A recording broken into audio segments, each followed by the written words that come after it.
Au Vésinet, 183 coureurs prennent le départ du 40e Paris-Roubaix, l'une des plus importantes épreuves cyclistes de l'année. Au départ du Paris-Roubaix 1939, Émile Masson prévient son fils. Dans la traversée de l'enfer du Nord, c'est chacun pour soi, et Dieu pour tous.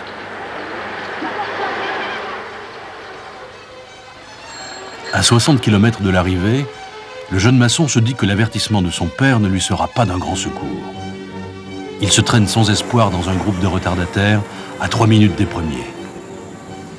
La voiture de son directeur sportif le dépasse et l'abandonne à son sort. Un homme seul sur les pavés est un homme perdu, à la merci de la moindre chute, de la moindre crevaison. Soudain, le jeune coureur wallon retrouve ses jambes. Il rattrape à ses clins le groupe des caïds, Magne et Schult, Archambault et Quint, Specher et Rossi. Il démarre encore et rejoint les deux échappés, Jean Magérus et Roger Lapébie, et les laisse sur place. Hélas, une crevaison brise son élan. Il voit une quinzaine de coureurs le dépasser tandis qu'il répare sa machine. Stimulé par l'adversité, il repart et se fait justice en les remontant un par un. À Roubaix, sur l'élégante avenue des Villas, le jeune Masson arrive nettement détaché. Son père se précipite vers lui à travers la foule pour le féliciter. Père et fils viennent de gagner Paris-Roubaix. En 1923, le petit garçon avait vu son père échouer ici de peu. Et il se souvient de son visage noir, de ses jambes maculées de boue, de son pas incertain et de ses lèvres desséchées.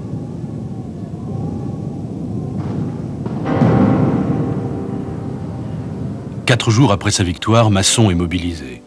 Le 24 mai 1940, Roubaix tombe aux mains des Allemands.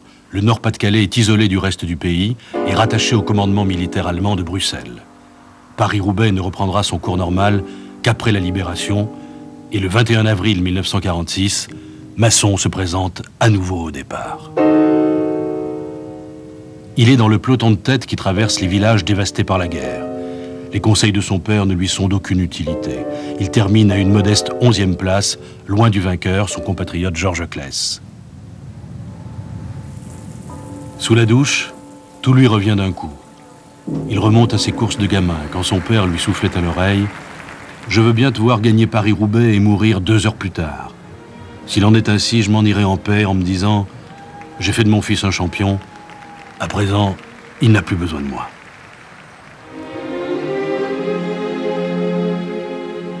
Paris-Roubaix de père en fils, Paris-Roubaix comme une histoire d'amour filial.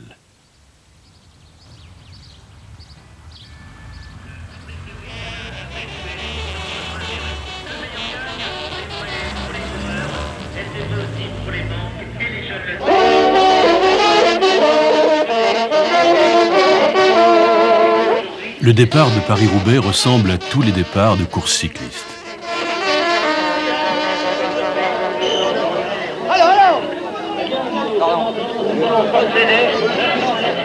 Signature au contrôle, distribution d'autographes, ultime massage. On se reconnaît, on se congratule, on se tape dans le dos.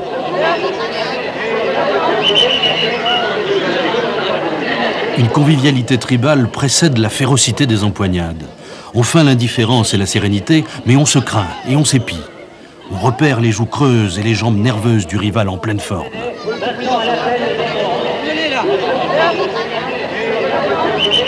Enfin, les coureurs ont enfourché leur vélo.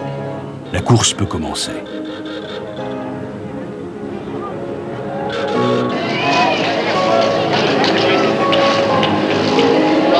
Ah merde!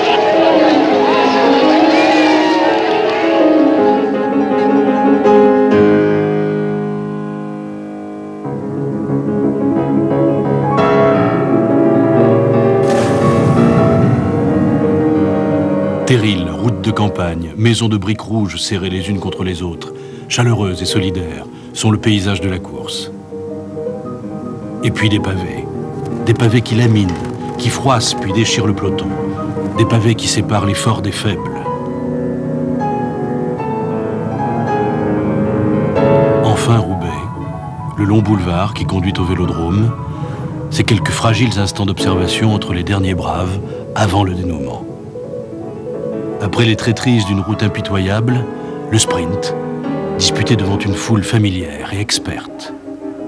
L'adresse du pistard prend le relais du travailleur de force.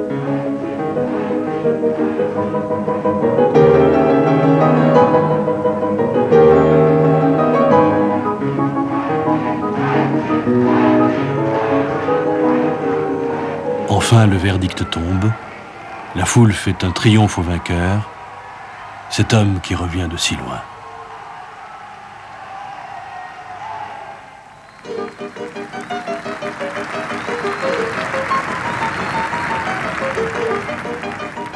Le vélodrome. À la fin du siècle dernier, les courses cyclistes constituent la sortie du dimanche. Dans les gradins, les Roubaisiens applaudissent les champions, on crie, on s'enflamme, on proteste. Une arène a été dressée à côté de la piste.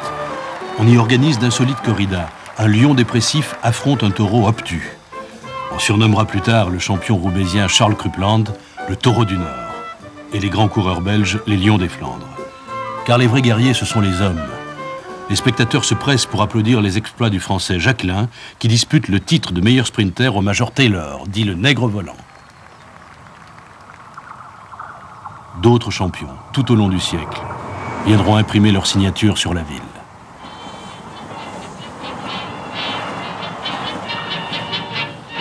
Sur le vélo, chacun veut être le plus costaud. Il pédale, il s'emballe, on ne voit plus que le Renault. Les couleurs de leur maillot, rouge, bleu, vert, jaune ou tango, font le bonheur du populo. Sur le vélo. À la veille de la création de la course, Roubaix est une ville industrielle en pleine expansion, la capitale française de la laine. L'économie est dominée par quelques grandes familles. Le quotidien de l'ouvrier est terrible. Il trime 10 heures par jour, 6 jours par semaine pour un modeste salaire. Quand elles ne sont pas à l'usine, les femmes travaillent la laine à domicile ou tiennent l'un des innombrables cabarets de la ville.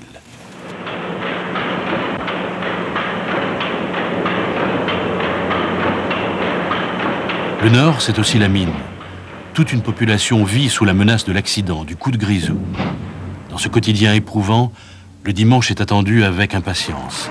C'est le jour des fêtes, des fanfares et des jeux.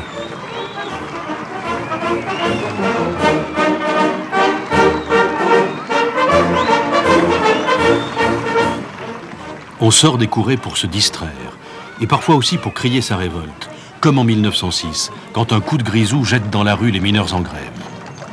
Le cyclisme ne pourrait-il servir de médecine sociale?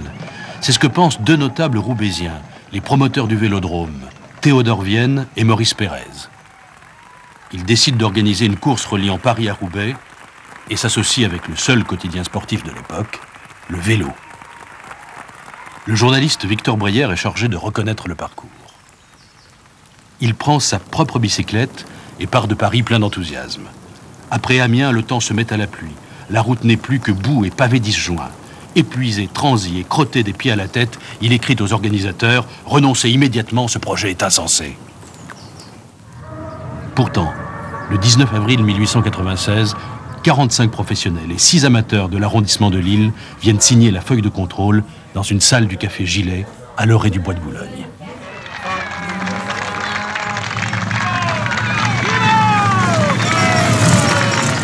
Le premier vainqueur est l'Allemand Joseph Fischer, en 9h17.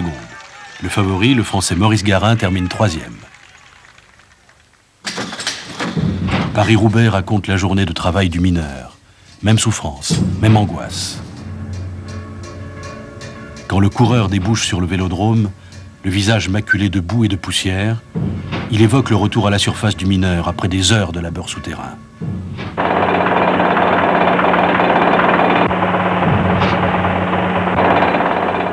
Le vainqueur du Paris-Roubaix est un modèle. Il est le frère de cet ouvrier roubaisien, cet homme du nom de Guermont-Pré qui a commencé à travailler à 10 ans, ne s'est jamais plaint, a élevé 10 enfants sans jamais réclamer d'assistance.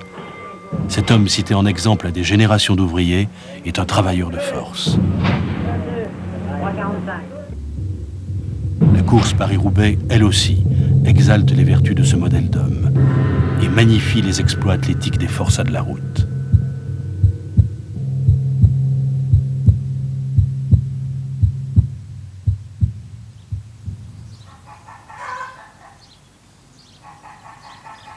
1907. Morsdel, un petit village des Flandres. Un jeune valet de ferme s'apprête à courir le Paris-Roubaix. C'est sa première grande course. Il s'appelle Cyril Vanovert. Comme j'étais très jeune encore, je suis allé voir l'arrivée de cette fameuse course de Paris-Roubaix. Et là, j'ai vu et constaté que ces personnes-là étaient des phénomènes, mais qui n'avaient que 2 bras et 2 mains comme moi. Et je me suis dit, bah, dites, moi, je voudrais aussi faire ça plus tard. Pourquoi pas? Mais il y avait un grand mais, il fallait un vélo. Alors, ça m'a duré des années parce que je recevais que de centimes et de francs. À cette époque-là, ça m'a duré 5-6 ans avant d'avoir la fameuse somme pour devenir propriétaire d'un vélo. La bicyclette étant ma propriété, j'ai été ce jour-là le plus heureux, le plus riche de la terre. Ce flamand taciturne et docile fait pitié. On lui prête un vélo, un mulet, assemblé à la hâte par des mécaniciens goguenards. À l'époque, Paris-Roubaix se court encore avec des relayeurs. Les champions ont le droit de se faire entraîner par des groupes de cyclistes qui se relaient à différents points du parcours. Vanovert, lui, est seul. L'équipe des vélos, la française, a tout misé sur ses coureurs vedettes, les frères Georget. Mais c'est la classe éblouissante de cet inconnu que l'on va remarquer. Vanovert ressemble à Paris-Roubaix. Cet homme rude et généreux est l'incarnation du parcours. Ses adversaires vont bientôt le surnommer ventre ouvert.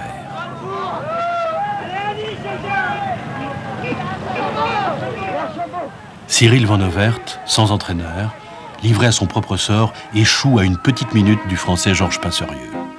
Le directeur sportif Pierre Pierrard apprend au journaliste médusé que son champion n'a même pas pu être ravitaillé. Il aura couru Paris-Roubaix avec une seule bouteille d'eau gazeuse.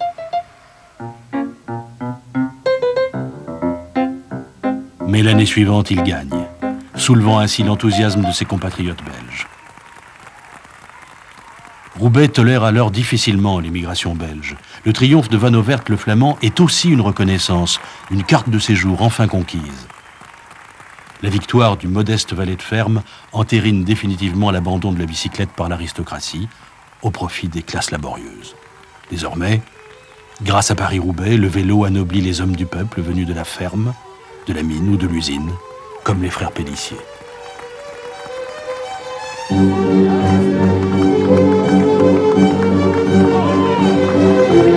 80 ans après la victoire de Vanovert, un autre inconnu gagne le Paris-Roubaix à la stupéfaction générale, Dirk de Mol. La victoire de Dirk de Mol, c'était la nôtre. Comme si, à force de se pencher pour guetter les coureurs, l'un de nous était passé de l'autre côté du miroir. La victoire de Dirk de Mol, c'est notre rêve d'enfant, enfin réalisé.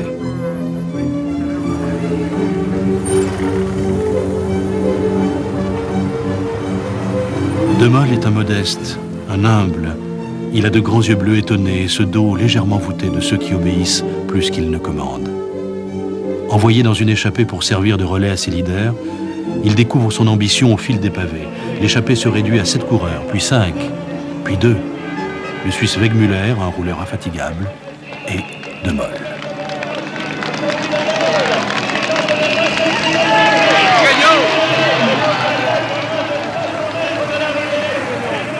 Au sprint sur l'avenue des États-Unis, De Mol se surprend à lever les bras.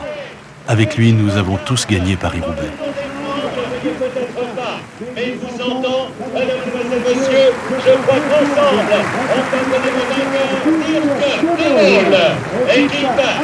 Dirk a donné raison à sa femme qui lui disait « Je crois que tu ne peux gagner qu'une seule course, c'est Paris-Roubaix ».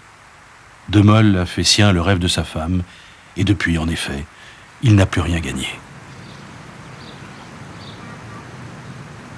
De grands champions comme Eddy Merckx ou Roger de Vlamingh ont tout gagné, et Paris-Roubaix par la même occasion.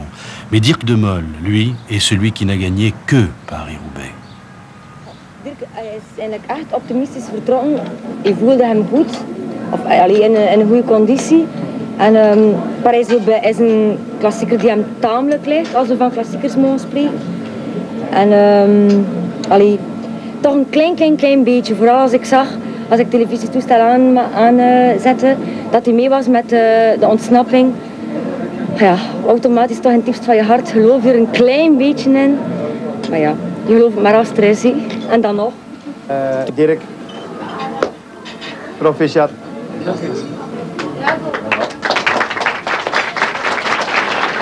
Aujourd'hui, chez lui, son trophée trône en bonne place.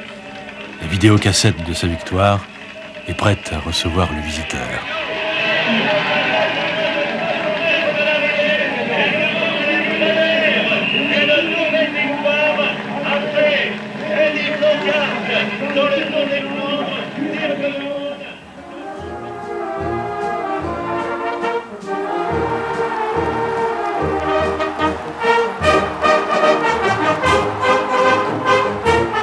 Ceux que le public du Paris-Roubaix attend, célèbre, regrette ou fête dans une ferveur partagée, ce sont les grands. Dans les grands tours nationaux, les champions se donnent rendez-vous dans un contre-la-montre au sommet de l'Alpe d'Huez ou au bout d'une longue étape pyrénéenne.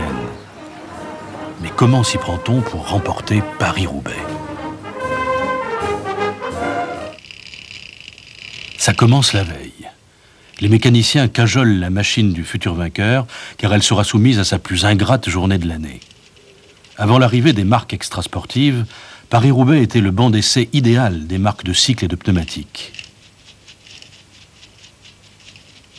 La brutalité du parcours permettait de mettre à l'épreuve chaînes, dérailleurs, guidons et boyaux. Les grandes marques attendaient de leurs champions la plus efficace des publicités. Tout est prêt, les princes et les rois vont entrer en scène. Triple vainqueur de l'épreuve de 78 à 80, Francesco Moser, dit Chesco, est le dernier grand conquérant de la course. Il roule sur les pavés comme sur du plat, grâce à une musculature surpuissante qui lui permet de rentrer tête baissée dans le pavé sans le subir. Il ne se départit jamais de son style de poursuiteur. Allongé sur sa machine, il ne bouge pas d'un pouce, concentré sur son effort solitaire. Aux accélérations fulgurantes, il préfère imposer un train constant qui lui permet d'entrer seul sur le vélodrome de Roubaix.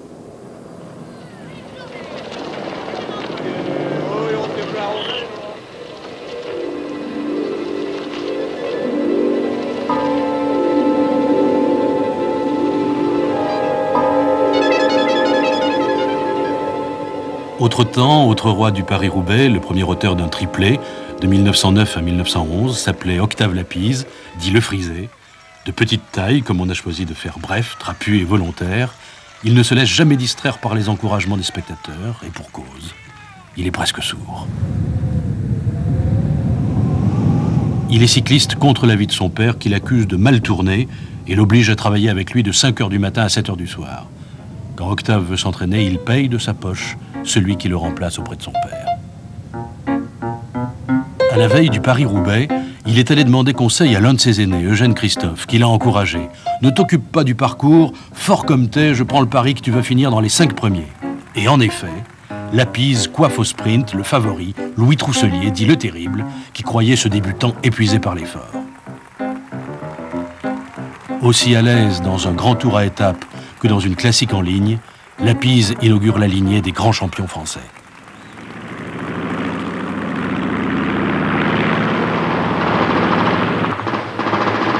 La Grande Guerre va emporter Lapise, le Frisé.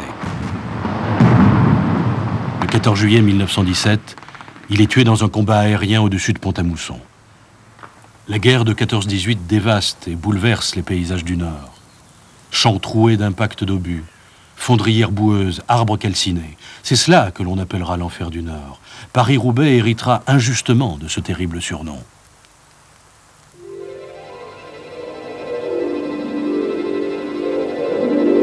Second triplé de l'histoire en 31, 34 et 35, voici le Flamand Gaston Rebry, surnommé le Bulldog.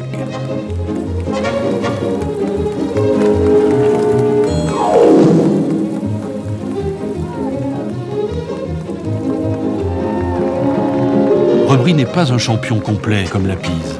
C'est un spécialiste, un coureur né pour broyer du pavé. On le voit ici dans le Tour des Flandres 1934, fringant et décisif, sautant d'un pavé à un autre. Rebry aime ce pavé. Cramponné au vélo, les mains empoignant le guidon, il a une morphologie idéale pour courir Paris-Roubaix. Doté de reins solides et d'un torse de centaure, il rentre comme un obus dans les portions pavées et donne l'impression d'en ressortir encore plus vite. Quand la saison cycliste est terminée, Rebry fait commerce du lin et y gagne, dit-on, plus d'argent que dans le sport. Cet argent, Rebry le dépense sagement en achetant une maison après l'autre ou encore un estaminet.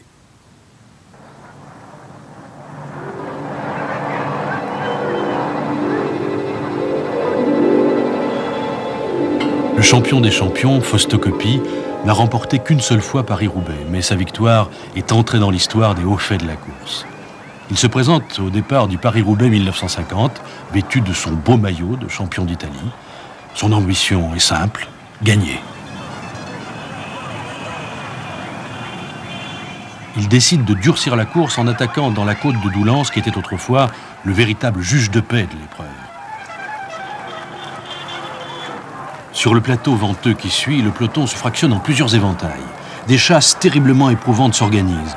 Les favoris sont surpris par l'offensive. Louison Bobet et Rik Van Steenbergen ont à peine repris leur place derrière Coppi que celui-ci les prend à contre-pied en grillant le contrôle de ravitaillement d'Arras. En quelques coups de pédale, le Campionissimo rejoint Siardis et Maurice Dio, parti devant en éclaireur. Siardis est le premier à lâcher. Dio s'accroche, c'est un obstiné, mais ce jour-là, Coppi est au zénith de sa carrière. Il passe de la droite à la gauche de la route, impose à Dio des coups de vent, des écarts, de brusques accélérations. À court d'oxygène, Dio ne peut que regarder l'Italien s'éloigner. À l'arrivée, Dio est à 3 minutes, Magny à 5, Van Steenbergen à 7. Malgré son physique fragile, ses nombreux accidents, ses fractures, Coppi n'a jamais eu peur de Paris-Roubaix. Un grand champion qui se respecte se doit de remporter la reine des classiques. Le Paris-Roubaix 1952 est resté dans toutes les mémoires, car il fut marqué par un duel de titans entre Fausto Coppi et Rik Van Steenbergen. Le Belge est un colosse qui n'en est pas à un travail d'Hercule près.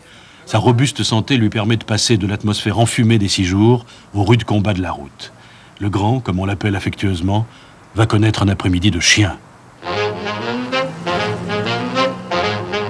Tandis que Coppi caracole en tête en compagnie de Kubler et de Dupont, Rik accomplit un premier exploit en comblant seul un écart de près d'1 minute sur les leaders. Coppi devine ce que cette poursuite a dû coûter à son rival. Il n'a pas l'intention de le laisser récupérer, alors il attaque, impitoyablement. Kubler cède le premier. Un peu plus loin, Dupont est victime d'une crevaison. Rik et Fausto se retrouvent en tête-à-tête. Le calvaire du champion belge commence. Pour gagner, Coppi doit arriver seul, car à l'époque, Van Steenbergen est imbattable au sprint.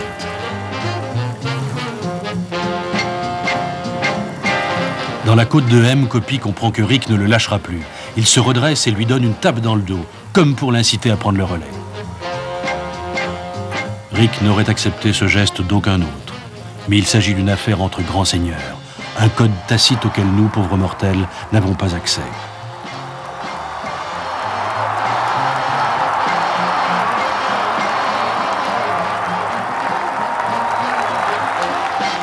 Rik rugit dans la dernière ligne droite et l'emporte avec plusieurs longueurs d'avance. Au Vélodrome, la surprise des suiveurs et des spectateurs est totale devant l'état d'épuisement de Van Steenbergen. Il ne tient plus debout, il s'affale sur la pelouse. Il avouera plus tard: Coppi roulait si vite que je me suis demandé si je n'allais pas laisser tomber. Un démarrage de plus et j'étais mort.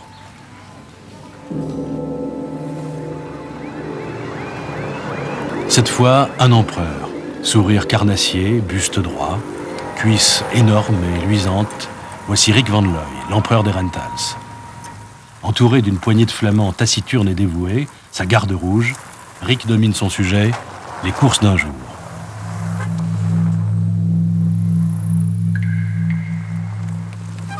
À 3 reprises, il s'emparera de Paris-Roubaix en utilisant la même stratégie. Ses équipiers lui dégagent le terrain et une fois le peloton écrémé, l'empereur entre en scène. En quelques coups de rein dévastateurs, il réduit la course à sa plus simple expression. Il s'isole avec un petit groupe, 3 ou 5 coureurs, des malheureux à bout de souffle, trop contents d'être encore là. C'est Rik qui décide. Entre Paris et Roubaix, Rick est chez lui.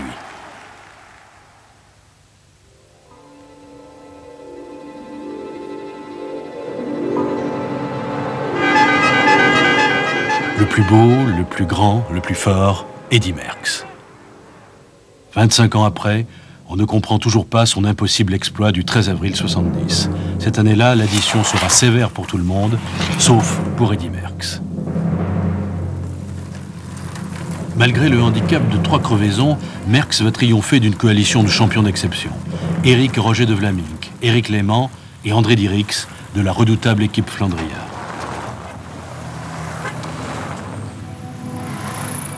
Les conditions atmosphériques sont éprouvantes. Pluie diluvienne, neige, pavés glissants, flaques d'eau larges comme des mares.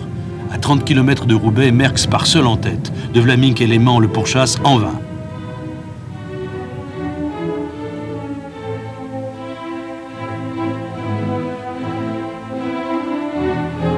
Merckx, dont la rumeur disait qu'il était cette année-là au bord de l'abandon, porte une ultime attaque.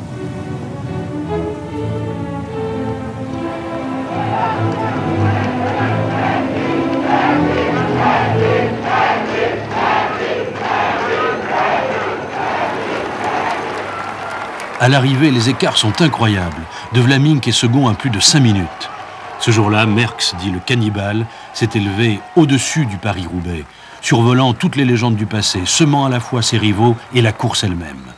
Le miroir du cyclisme titre « Il les écrase tous ».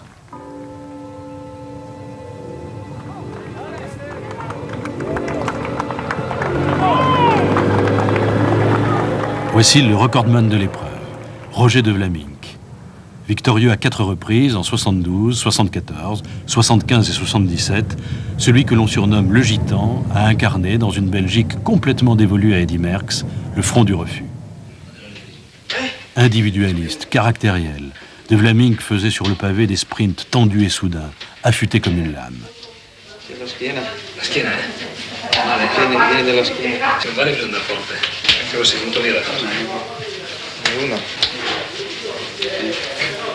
Coude replié, le menton presque posé sur le guidon, il surfait littéralement entre les pavés. Pendant longtemps, Roger de Vlaminck n'a eu qu'une idée fixe, suivre Eddy Merckx le plus loin possible. À cette époque, il n'y avait pas d'autre choix.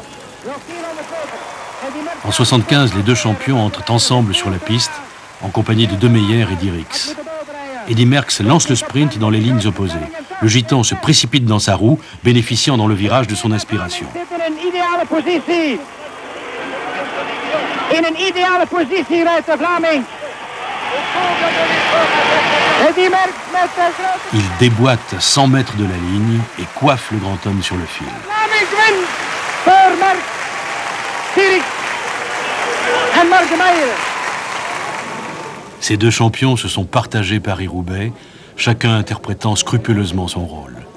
Eddy Merckx en jeune prince adulé, victime de ce bandit de grand chemin de Vlaminck, amateur de coupe-gorge et de chemins pavés mal éclairés. De course en course, complicité et rivalité se nouent entre seigneurs du pavé.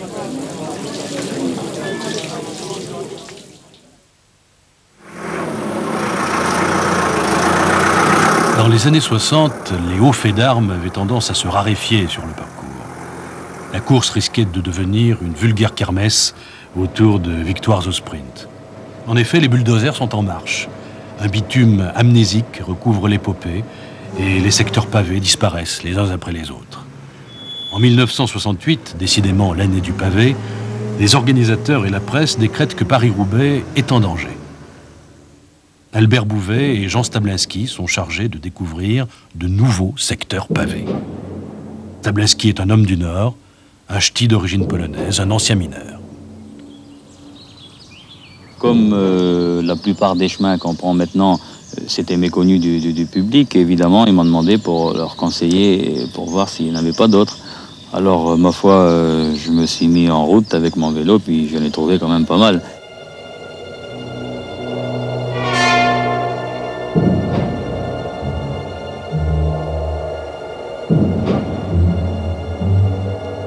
Ce 7 avril 1968, les coureurs vont maudire Jean Stablinski.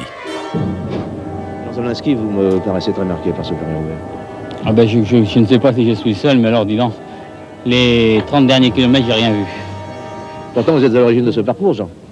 Oui, mais enfin, ça ne veut rien dire pour moi. Hein.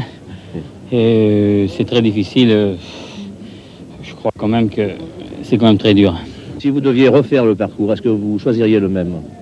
Eh bien, je pense quand même que la preuve a été faite. C'est quand même un grand champion qui gagne et tous les plus costauds sont devant. Donc le parcours, ça prouve quand même que c'est un parcours difficile et puis c'est un parcours valable. Tous maudissent Stablinski, sauf un, Eddy Merckx, dont la victoire légitime le parcours et restaure la vérité de Paris-Roubaix en renouant avec son grand ancêtre Cyril Van Aert.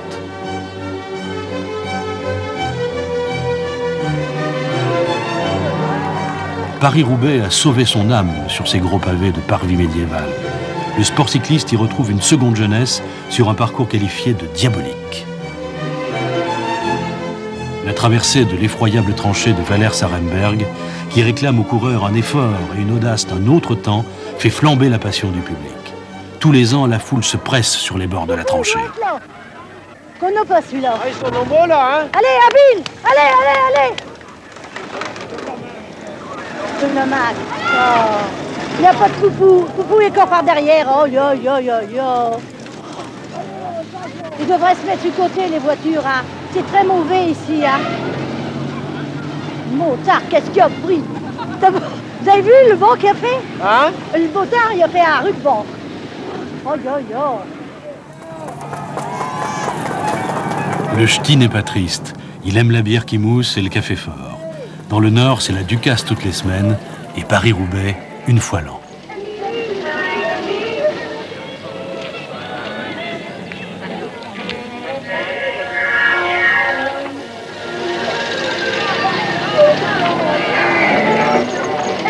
Les gens du Nord regardent les coureurs remonter la tranchée comme un fleuve. C'est toute l'histoire d'une région qui se déroule. Le peuple d'une région sinistrée par le chômage vient sur le Paris-Roubaix oublier les usines fermées, les terrils rongés par la mauvaise herbe et les maisons condamnées.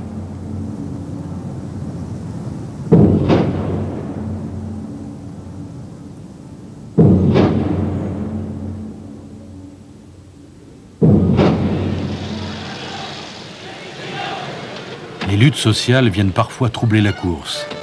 On ne distingue plus manifestants et amateurs de vélo.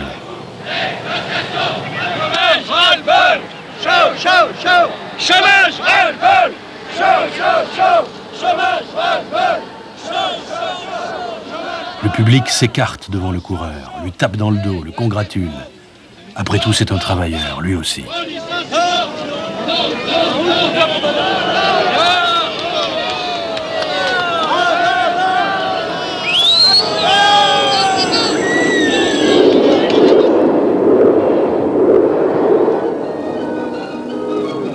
Au passage à niveau fermé d'Evin-Malmaison, 7 concurrents échelonnés se retrouvaient groupés en tête et se réconfortaient avant d'aborder les 40 derniers kilomètres de l'enfer du Nord. Bravant les obstacles, le coureur passe toujours, parfois même en narguant les locomotives. Heureusement que les gardes-barrières sont là pour les rattraper par la peau du cou.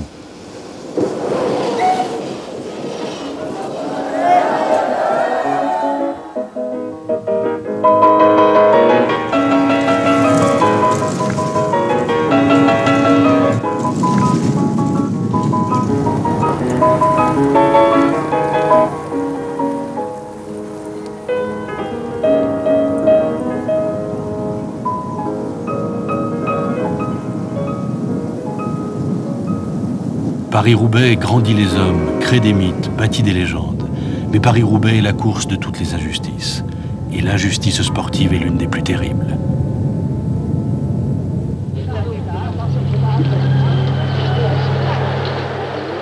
Paris-Roubaix 1930. Un tout jeune homme va survoler la course en attaquant sans relâche, avec une insolente facilité. Jean Maréchal a 20 ans, et comme on dit, il a tout pour lui.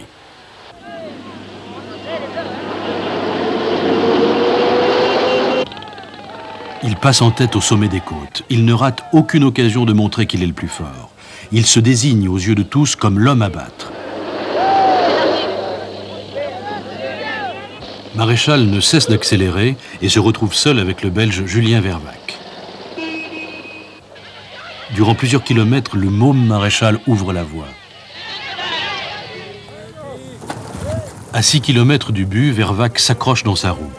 Maréchal est irrité par la passivité du Belge et Vervac agacé par la désinvolture du Français. Vervac démarre et furieux, Maréchal se lance à sa poursuite, le rejoint. Ils sont au coude à coude. Julien Vervac tombe. Il se relève et reprend la route, mais il ne pourra jamais combler son retard. Le môme Maréchal gagne son Paris-Roubaix en arrivant détaché comme il l'a rêvé. Vervac franchit à son tour la ligne. Il veut se ruer sur son vainqueur. Vervac accuse le Français de l'avoir poussé. Maréchal crie sa bonne foi. Pour lui, le Belge est tombé tout seul. Personne, hélas, n'a vu l'incident d'assez près pour vérifier. Mais Vervac est équipé par la puissante marque de cycle Alcyon. Et Maréchal porte les couleurs d'un petit constructeur parisien. Jean Maréchal est finalement déclassé à la seconde place. Dès cet instant, c'est son existence entière qui est déclassée. Il ne retrouvera plus jamais l'état de grâce de son premier Paris-Roubaix.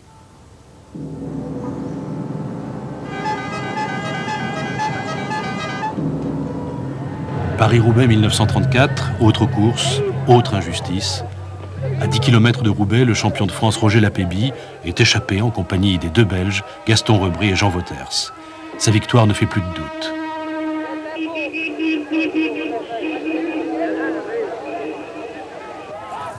Soudain, il crève. Et catastrophe, la voiture de son directeur sportif n'est pas là.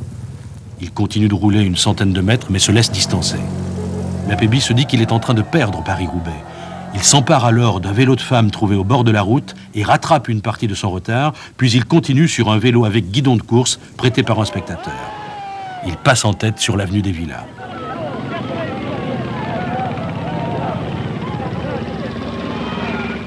Quelques minutes plus tard, Gaston Rebry, soutenu par son directeur sportif Francis Pellissier, demande son déclassement. C'était très dur, mais je suis seulement deuxième, mais enfin, je gagne la course. Parce que Lapébie, il est disqualifié, mais... Ah, il est disqualifié, pourquoi? Quel motif? Là, il changeait le vélo. Lapébie paye cher le règlement. On ne plaisante pas avec l'outil de travail. À cette époque, il était interdit de changer de vélo. Le coureur était attaché à son vélo comme un chien à sa chaîne. Les machines étaient numérotées, poinçonnées, contrôlées, pour ne faire qu'un avec le coureur.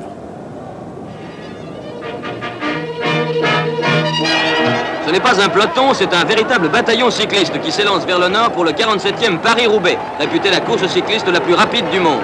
La fine fleur du cyclisme routier de France, de Belgique et d'Italie a pris sa place parmi les 216 partants. Vainqueur l'année dernière et détenteur du record de l'épreuve, Van Steenbergen précède l'Italien Magni. Robic chasse très fort. Mojica s'échappe à l'Essen. À son tour, Mahé, surgi du peloton, rejoint les deux leaders.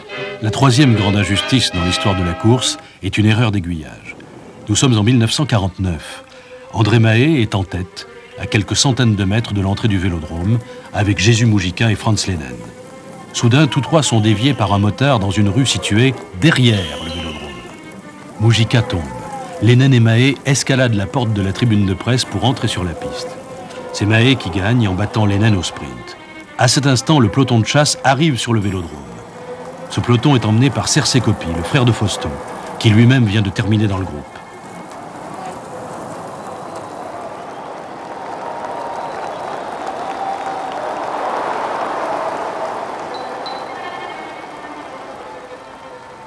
Fausto aime passionnément ce petit frère moins doué qui vit dans son ombre.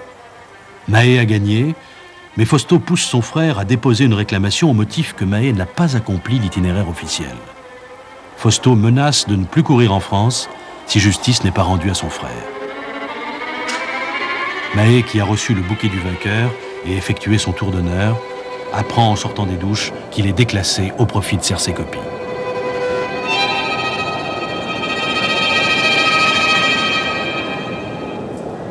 La polémique va durer 9 mois.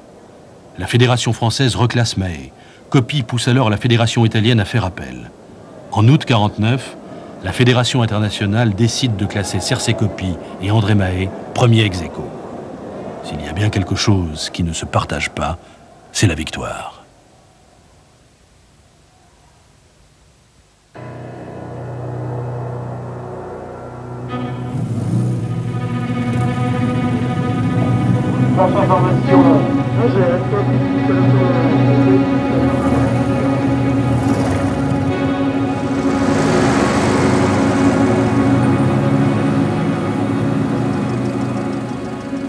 L'injustice de Paris-Roubaix, c'est aussi qu'il y a peu d'élus et beaucoup d'exclus. Aujourd'hui, Miguel Indurain refuse même de courir le Paris-Roubaix, craignant qu'une chute compromette son mois de juillet.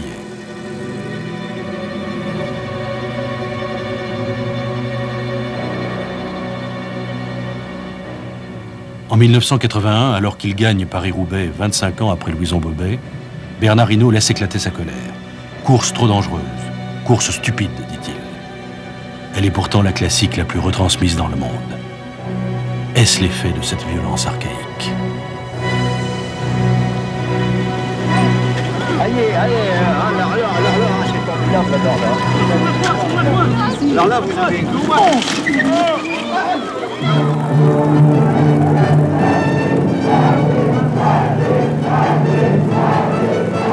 Pendant que les grands triomphent, chutes et crevaisons ont parfois raison du moral des coureurs. La remorque et la voiture balai ne chôment pas. Les coureurs se font mécaniciens, on répare, on remplace la roue, on regonfle le pneu. On repart coûte que coûte, car il faut absolument terminer la course, même si c'est pour faire son tour devant les tribunes désertées et silencieuses. Mais combien d'entre eux ne franchiront jamais les portes du Vélodrome? Alain, s'il te plaît, Alain, Vincent, au moment où il met pied à terre, mais alors nous allons... Viens ici parce que je ne voudrais pas, Alain, qu'on gêne les coureurs derrière qui terminent, car ça a été vraiment dur. Oui, ça a été très dur, surtout je suis tombé au mauvais moment parce qu'on a attrapé le vent de côté et puis j'étais dans la dernière bordure, il a fallu revenir et puis c'était très dur, quoi. Et ici en fait parcours j'ai crevé quand j'étais avec Van Sprengel. On allait peut-être revenir, je sais pas s'il est revenu Van Sprengel. Et non, et j'ai crevé, alors j'avais pas de roue, j'ai dû attendre une roue au moins pendant 5 minutes et puis j'ai fini avec le pédalier qui coinçait, alors... Vous savez qu'il y a maintenant, je crois, quelque chose comme 26 minutes qu'Eddy Merckx est arrivé. Vous saviez qu'il avait gagné déjà, on vous le disait. Oui, j'entendais sur le parcours, oui, j'entendais sur le parcours.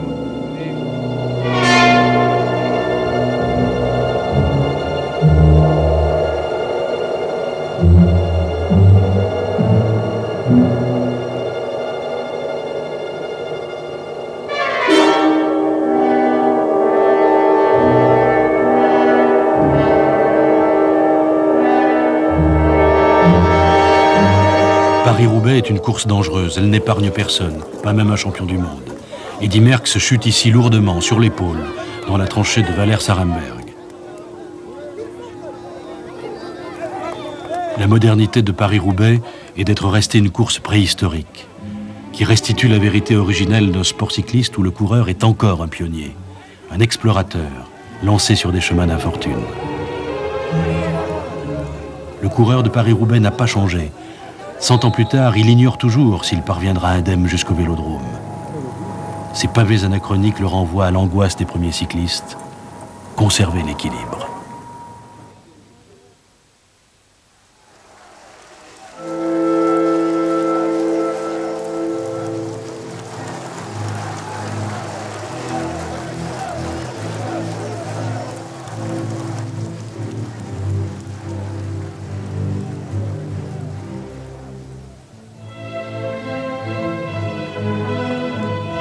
À une quinzaine de kilomètres de Roubaix, Gilbert Duclos-Lassalle vient de s'échapper avec l'Italien Ballerini.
Duclos est capable de faire l'extérieur, Duclos qui se met en danseuse.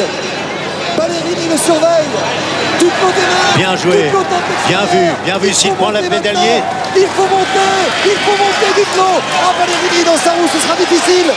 Duclos a choisi de terminer en costaud. C'est extraordinaire ce qu'il est en train de réaliser, mais Ballerini revient à sa hauteur. Duclos à gauche, Ballerini.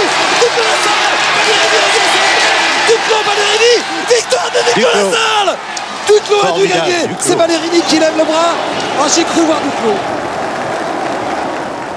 Mais cette fois, il n'y aura pas d'injustice. La photo finish désigne Duclos Lassalle vainqueur. Le Français a attendu longtemps. En 78, la veille de son premier Paris-Roubaix, son chef de file, Jean-Pierre d'Anguillaume, lui confie « Si tu arrives à Roubaix avant la fermeture des portes du Vélodrome, alors tu pourras dire que tu es un vrai coureur. » Le fiston, il a les larmes aux yeux, le fiston, regardez comme c'est beau. Et madame, oh là là, que c'est beau cette image. Ah, ils en reviennent pas. Oh, Gilbert, ce qu'il nous a fait là, mais c'est pas possible. Ah, elle est pas belle cette famille. Ah, il y a des larmes.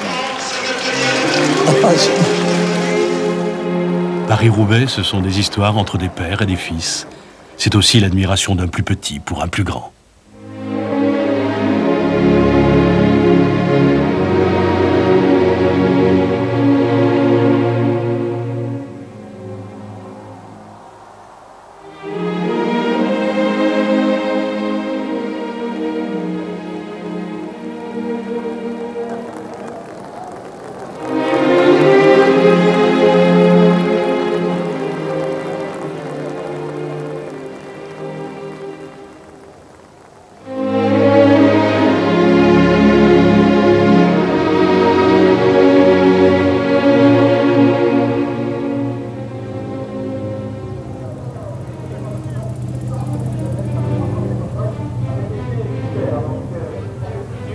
Actuellement, dans la traversée de Saint-Quentin, c'est la flash information.